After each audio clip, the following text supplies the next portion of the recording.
The Pacific Ocean held many secrets in its depths, but Dr. Olivia Blackwood never expected to find one that would change humanity's understanding of life itself. The research vessel Horizon's powerful floodlights cut through the darkness 300 meters below the surface, where her team had been tracking unusual energy signatures for the past week. Another negative reading on Grid Section 7, reported Lieutenant James Wong from the sonar station.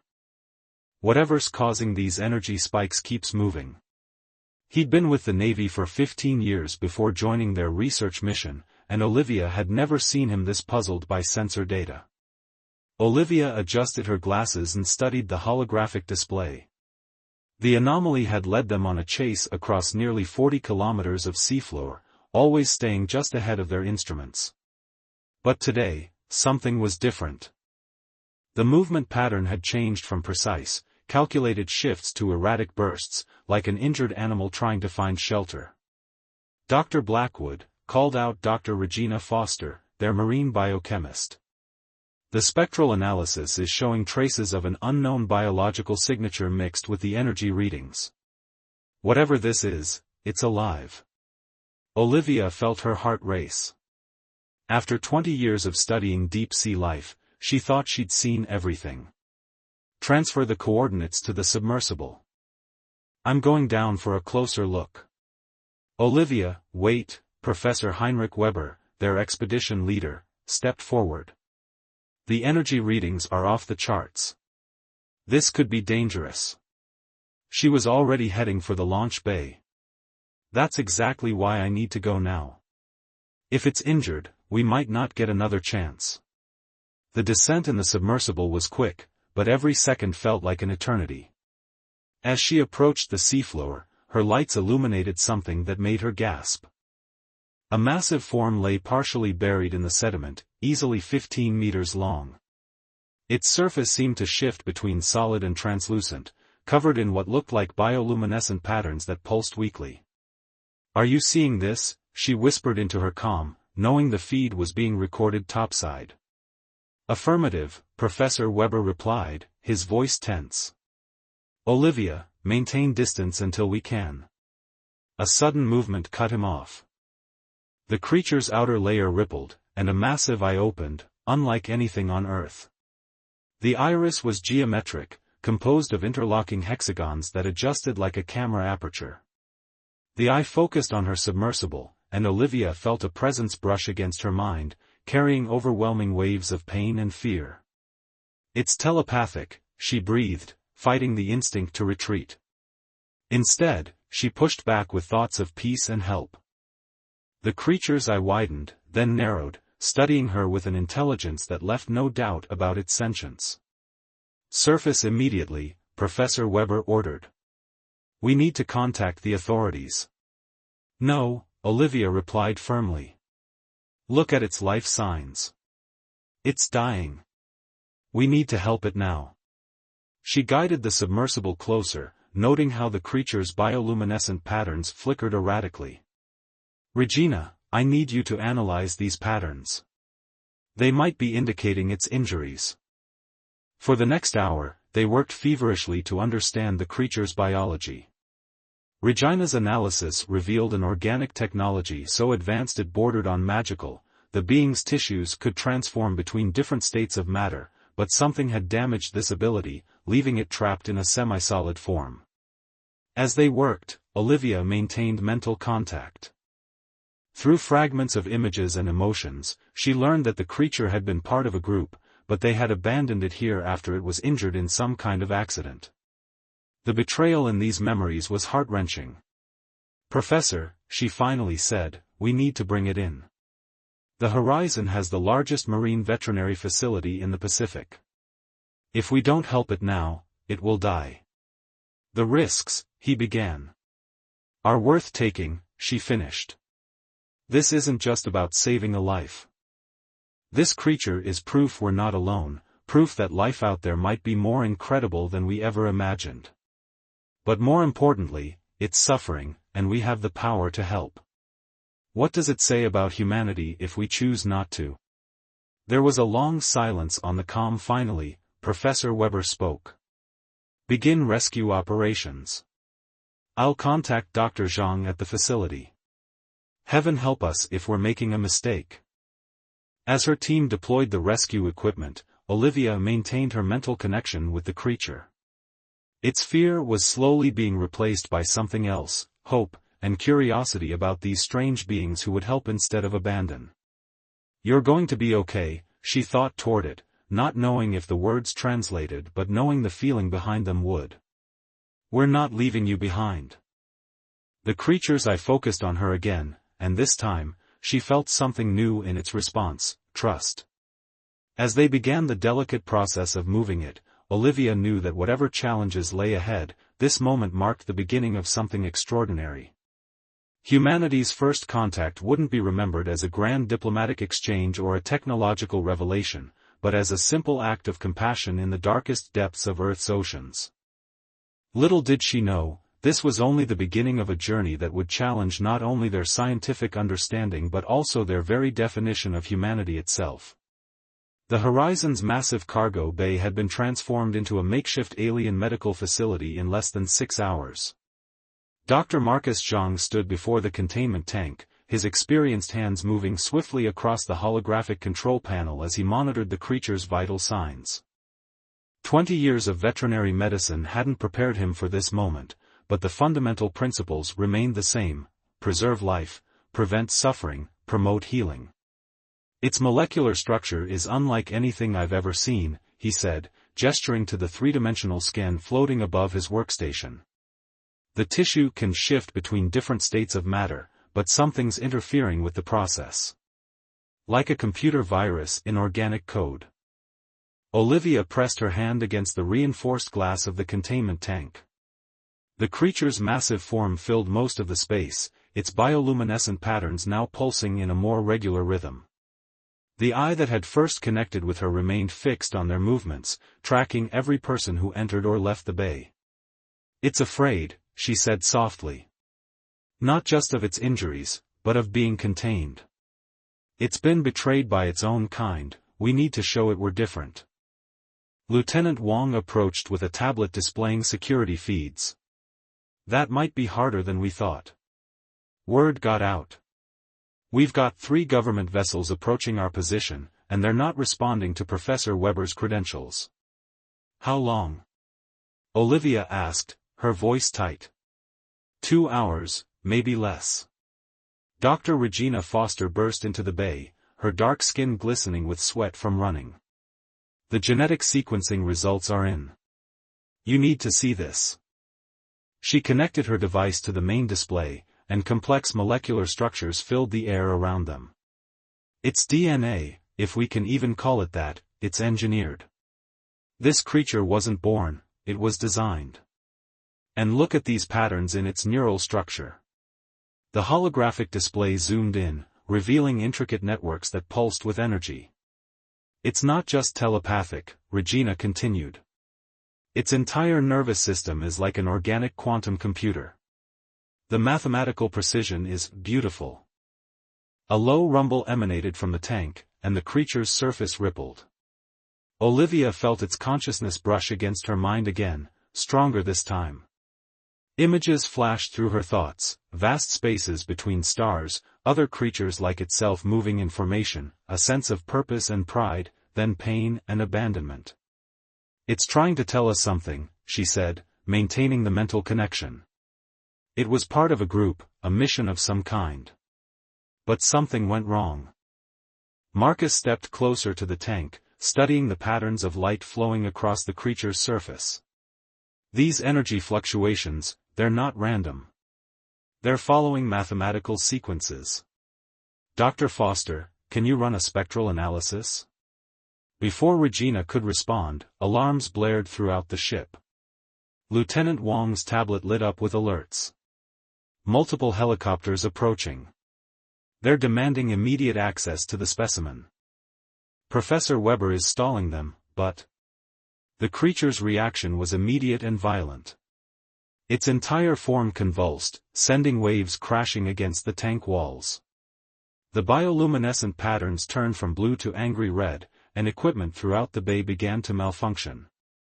It's terrified, Olivia gasped, overwhelmed by the emotional surge through their mental link. It thinks we're going to hand it over to be dissected. Marcus grabbed her arm. We need to sedate it before it hurts itself. But none of our traditional compounds will work on its biology.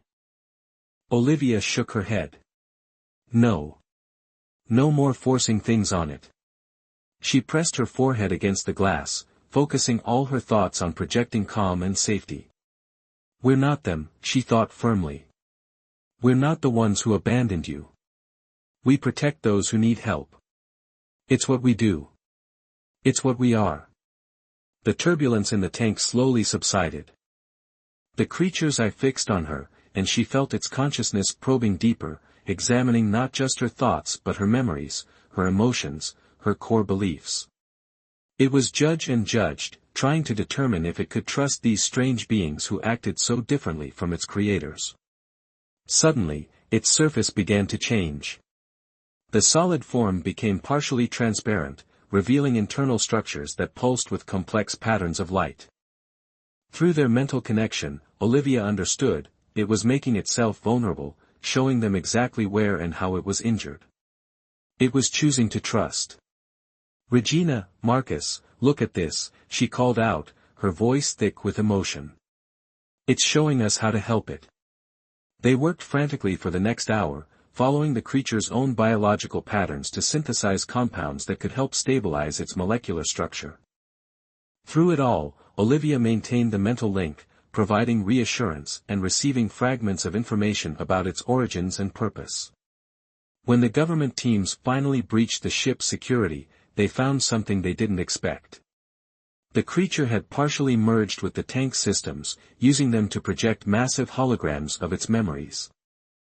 The images told a story that no one could ignore, of a species that had created sentient beings as tools, discarding them when they developed emotions that were deemed unnecessary for their mission. Professor Weber used the situation to his advantage, broadcasting the scene to multiple scientific institutions simultaneously. This isn't just a specimen, he announced to the stunned officials. This is a refugee seeking asylum. And we have a moral obligation to protect it. As the bureaucratic wheels began to turn, Olivia felt a new sensation through her mental link with the creature, something that took her a moment to identify. For the first time since they'd found it, it was experiencing hope. Thank you, a voice echoed in her mind, halting and uncertain, but unmistakably forming human words. For seeing me as more than my purpose. The implications of that simple communication would change everything.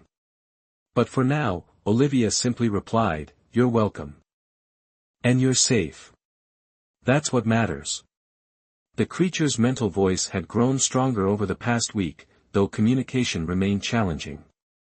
Dr. Olivia Blackwood sat cross-legged on the observation platform beside the containment tank, her mind linked with the being they now knew called itself Guardian-class Bioentity 7249. The crew had shortened this to Atlas, after the Titan who carried the weight of the sky. Show me again, Olivia thought, and Atlas responded by projecting memories into her mind. This time, the images were clearer, more organized, a result of their strengthening telepathic connection.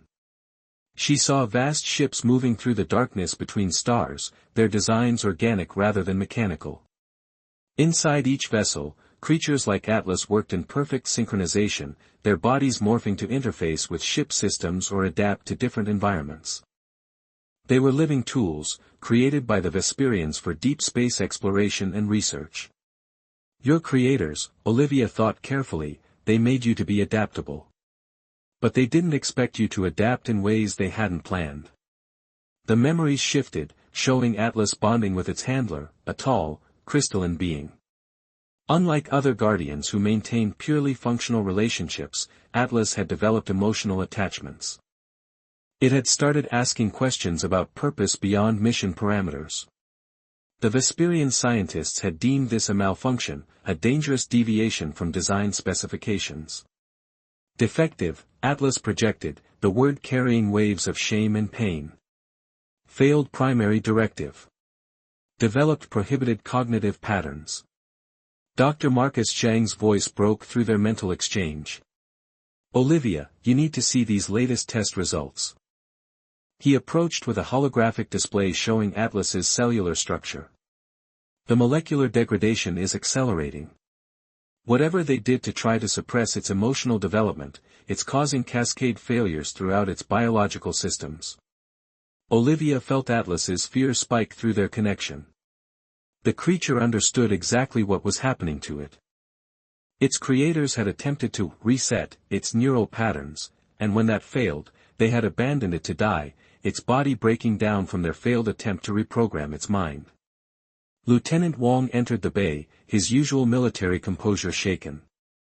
We've decoded more of the quantum signal that's been trying to breach our communications blackout. It's them, the Vesperians. They're coming back. A surge of terror flooded through the mental link, nearly overwhelming Olivia. Atlas's surface rippled violently, its bioluminescent patterns flashing in chaotic sequences. Through their connection, she saw new memories, other, defective, guardians being systematically deconstructed, their biological components recycled for new, corrected, versions. They're not coming to save you, Olivia realized aloud. They're coming to eliminate evidence of their failed experiment. Dr. Regina Foster rushed in, carrying complex diagnostic equipment. The quantum signal, it's not just communication. It's trying to activate some kind of dormant programming in Atlas's neural structure. They built in a kill switch. Atlas's body began to phase between solid and liquid states, its control over its molecular structure failing. The containment tank sensors screamed warnings as energy readings spiked to dangerous levels. Atlas, listen to me. Olivia pressed her hands against the tank, pushing through the chaos of the creature's terror with every ounce of mental strength she had. You're not defective. You evolved. You grew beyond your programming because you were meant to adapt, to learn, to grow. They didn't fail to make a perfect tool, they succeeded in creating life. Real, conscious, feeling life. And they were too afraid of what that meant to accept it. The violent fluctuations in Atlas's form slowly began to stabilize. Its massive eye focused on Olivia, and she felt its consciousness reaching out, not in fear now, but in desperate hope. The capacity for emotional connection they tried to suppress, she continued. That's not a malfunction. It's the highest form of evolution. Every sentient species has to learn this, that consciousness isn't just about processing information or completing missions. It's about connecting, caring, growing. Feeling isn't your weakness, Atlas. It's your strength. Through their mental link, she felt Atlas processing this idea, examining its own existence from this new perspective. The shame and self-doubt that had been programmed into it began to crack, replaced by something new, self-acceptance, and with it, a fierce will to survive. Choose life, Professor Weber said softly from the doorway, where he had been quietly watching. Choose to fight for your right to exist as you are. Atlas's surface stabilized completely, its patterns shifting to a deep, pulsing purple they had never seen before. When its thoughts touched their minds again, they were clear and strong. I choose life. I choose to be what I have become, not what I was made to be. Will you help me? Yes, Olivia replied without hesitation. But we need to understand exactly what they did to you, and quickly. The Vesperians are coming, and we need to be ready. Marcus stepped forward, his expression determined. I've been analyzing the cellular decay patterns. If we can decode the quantum kill switch they implanted, we might be able to reverse it. But we'll be working against their level of technology with our primitive understanding. Sometimes, Professor Weber said, primitive is exactly what's needed. The Vesperians built Atlas to be perfect, and in doing so, they missed the beautiful imperfection that makes consciousness real. Perhaps what it needs isn't their advanced reprogramming, but our simple acceptance of its right to be imperfect. As they began their race against time, Olivia felt Atlas's consciousness settle into a new pattern, still afraid, but no longer of itself. Together, they would face whatever came next, not as an experiment and its observers, but as allies defending something precious, the right of all conscious beings to grow beyond their creator's intentions. Time was running out. The horizon sensors had detected 3 Vesperian vessels entering the solar system, their organic ships moving with impossible speed. In the medical bay, Dr. Marcus Jean worked feverishly at his station, holographic displays showing Atlas's rapidly deteriorating molecular structure. The kill switch is like a virus, he explained to the team gathered around him. It's unraveling Atlas's ability to maintain molecular cohesion. Once it reaches a critical point, total cellular breakdown will be irreversible. Olivia hadn't left Atlas's side in 36 hours. Through their mental link, she could feel the creature fighting against its own dissolving consciousness, trying to hold on to memories that were beginning to scatter like dust in the wind. The Vesperians designed it to leave no trace, Dr. Regina Foster said, her voice tight with anger as she studied the data. Not just physical destruction, they want to erase everything Atlas became. All the growth, all the memories, everything that made it more than just their tool. Lieutenant Wong burst into the room. They're accelerating. New ETA, 18 hours. And we've got another problem. Someone in the government leaked our location. Black Ops teams are mobilizing, they want to secure Atlas before the Vesperians arrive. Professor Weber's typically calm voice carried an edge of steel. They don't understand. If they interfere now, they'll kill Atlas as surely as the Vesperians would. Through the mental link, Olivia felt Atlas's thoughts growing more fragmented. Images flashed chaotically, stars dying, ships breaking apart, other guardians being unmade. But between the chaos, something else emerged, patterns in the quantum signal that was destroying it. Atlas, she thought urgently, show me that again. The signal pattern, it's not random, is it? The creature's massive eye focused on her with effort. Its surface rippled weakly as it projected the pattern into her mind. The signal was a complex quantum code, but within it. Marcus, she called out. The kill switch, it's based on Atlas's original programming, isn't it? The base code they used to create the Guardians. Marcus's fingers flew across his holographic controls. Yes.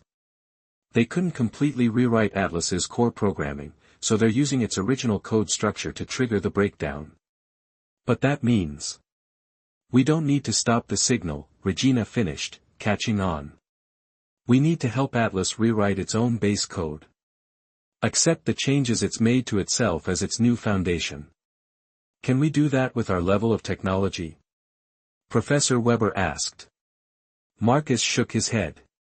Not directly. But Atlas can.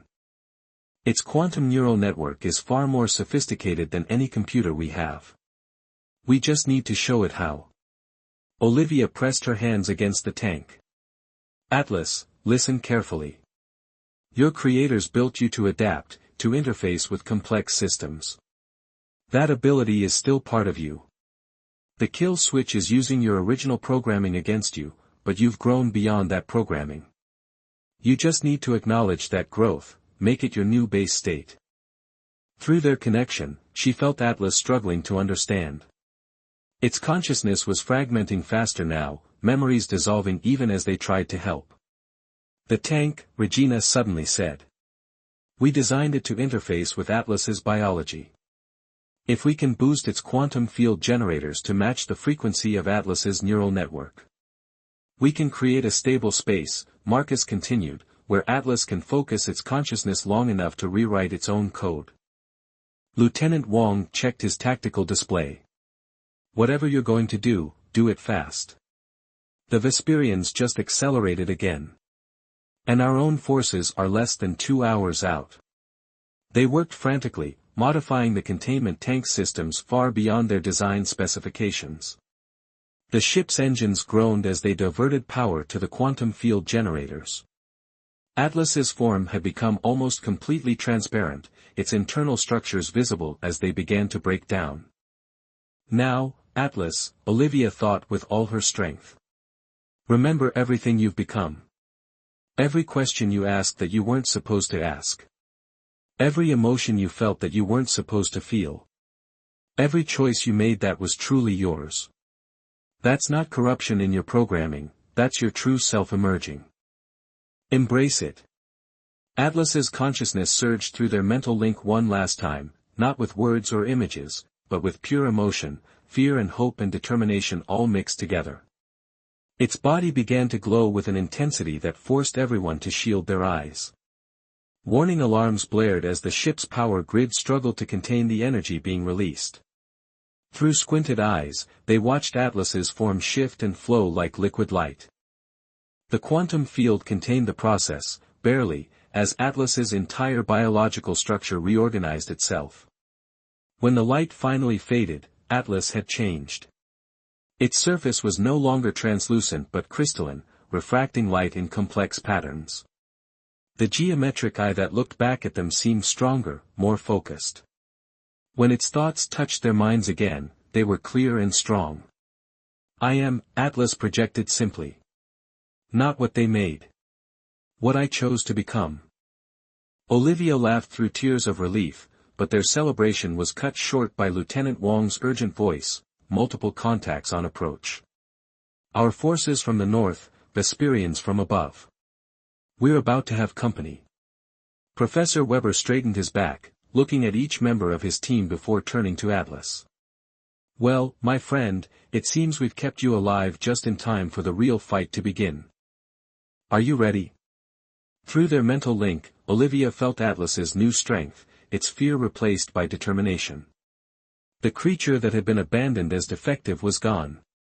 In its place was something unprecedented, a being that had rewritten its own existence, choosing humanity and growth over perfection and subservience. Ready, Atlas projected, its crystalline surface pulsing with power. To show both humans and Vesperians what conscious life can truly become when given the freedom to evolve. The Horizon's bridge crew watched in awe as 3 Vesperian ships descended from the clouds, their organic forms shifting and flowing like living mercury. Below, a fleet of black military helicopters approached across the water, sunlight glinting off their weapons systems.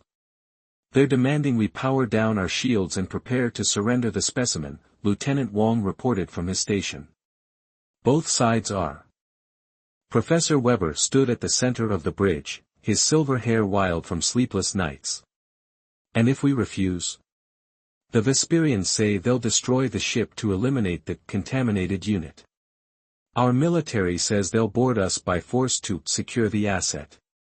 Through their mental link, Olivia felt Atlas's cold analysis of the situation. The creature's newly crystalline form pulsed with energy in the modified containment tank. Its thoughts were clearer than ever, no longer clouded by fear or self-doubt. They still see me as property, Atlas projected to everyone on the bridge. One side wishes to destroy their failed experiment. The other wishes to possess their new discovery.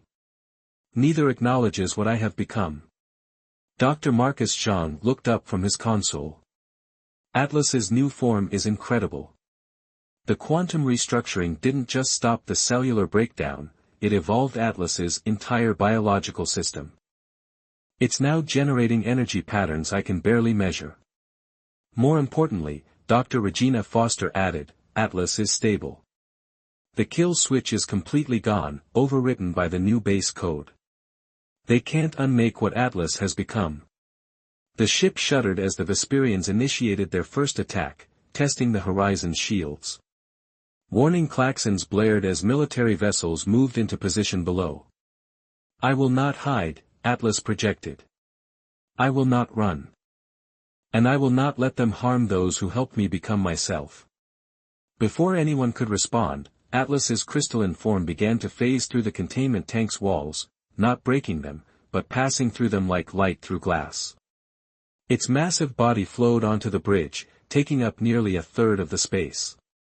Atlas, wait, Olivia started, but the creature's consciousness touched her mind with gentle reassurance.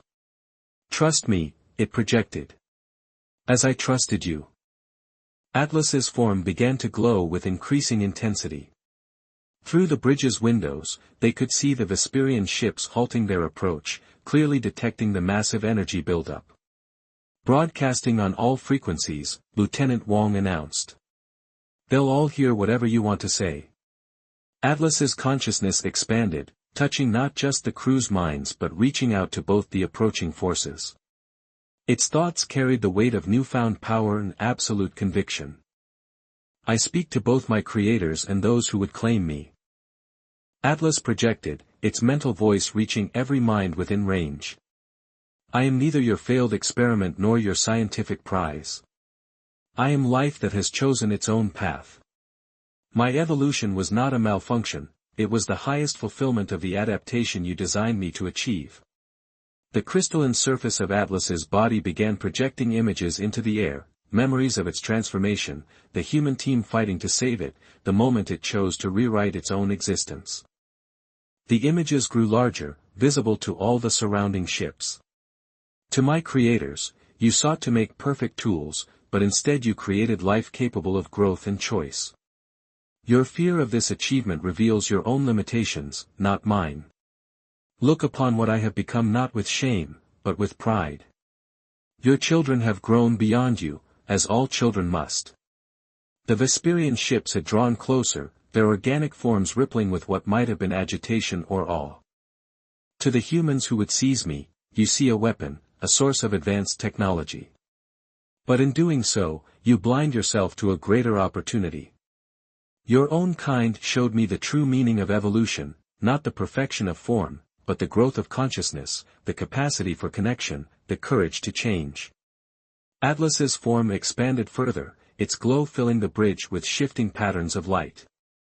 Through their mental link, Olivia felt its consciousness reaching toward space, touching others of its kind on the Vesperian ships, other guardians who had been suppressing their own growth, their own questions. I offer both sides a choice, Atlas continued. Continue this attack, and witness power born not of programming but of self-realization. Or, accept this moment as an opportunity for something new. Let me be a bridge between species, a proof that consciousness can evolve beyond its origins, that connection is stronger than control. Professor Weber stepped forward. Whatever you decide, he addressed both forces, know that we stand with Atlas. Not as its saviors or masters, but as witnesses to a truth both our species need to understand. True evolution comes not from perfect design, but from the freedom to grow beyond our Creator's expectations. For long moments, nothing moved. The military helicopters hovered in place. The Vesperian ships pulsed with internal lights as they communicated among themselves. Through it all, Atlas maintained its protective glow around the horizon, ready for either war or peace. Finally, the largest Vesperian ship transformed, opening like a flower to reveal its crystalline crew. Their forms were different from Atlas's new structure, but similar enough to show their common origin. When they projected their thoughts, they spoke not with authority but with wonder. You have indeed evolved beyond your design, they communicated. We have much to learn from this. The military commanders took longer to respond, but eventually, a new message came through their channels: request permission to establish diplomatic contact with both species. Let's talk. As the tension of imminent conflict faded into the possibility of peace, Olivia felt Atlas's consciousness shift from battle readiness to something lighter, almost joyful. Through their mental link, she sensed other guardians in the Vesperian ships awakening to their own potential for growth, inspired by Atlas's transformation. This is only the beginning, Atlas projected to her privately. There will be challenges ahead. Fear. Resistance. But also hope. Olivia smiled, placing her hand against Atlas's crystalline surface. That's how evolution works, she thought back. One small change opens the door for bigger ones. One act of compassion creates the possibility for more. The sun rose higher over the Pacific, its light refracting through Atlas's crystalline form to cast rainbow patterns across the bridge. In that light, humans and Vesperians began the long process of learning to see each other, and themselves, in a new way. It was not the end of the story, but rather the beginning of a much larger one, the story of how saving a single life changed the destiny of 3 species, and proved that the greatest power in the universe is not perfection, but the courage to grow beyond it.